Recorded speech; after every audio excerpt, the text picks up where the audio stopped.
ఎన్నో అనుమానాల మధ్య పూరి జగన్నాథ్ బాలకృష్ణల కాంబినేషన్లో ప్రకటించబడ్డ బాలకృష్ణ 101వ సినిమా ఈరోజు హైదరాబాద్లో ప్రారంభమైంది.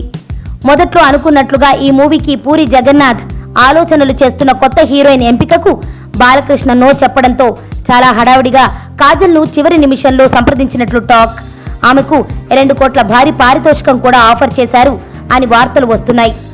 అయితే కాజల్ తన వద్ద డేట్స్ లేవంటూ ఈ ఆఫర్ను తిరస్కరించినట్లు తెలుస్తోంది.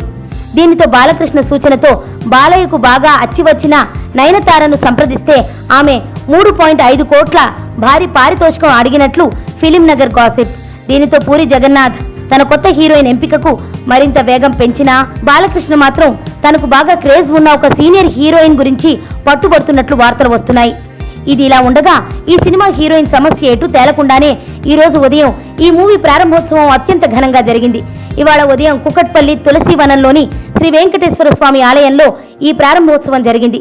ఈ చిత్రం ప్రారంభోత్సవం కార్యక్రమంలో బాలకృష్ణ, డైరెక్టర్ పూరి జగన్నాథ్ పాల్గొని ప్రత్యేక పూజలు జరిపారు. ఈ ప్రారంభోత్సవ కార్యక్రమానికి బాలకృష్ణ, పూరి జగన్నాథ్, దర్శకులు క్రిష్, బోయపాటి శ్రీను, ఎస్వి కృష్ణారెడ్డి తదితరులు పాల్గొన్నారు అని వార్తలు వస్తున్నాయి.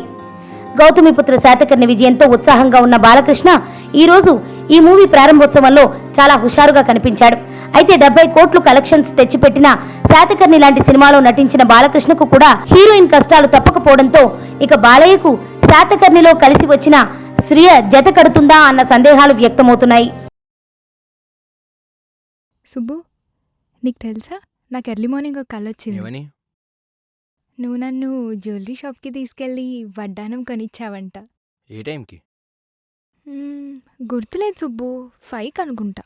అదే మరి 5కి మీ బాబు వచ్చి బిల్లు కట్టినట్టు నాకు కాల్ వచ్చింది.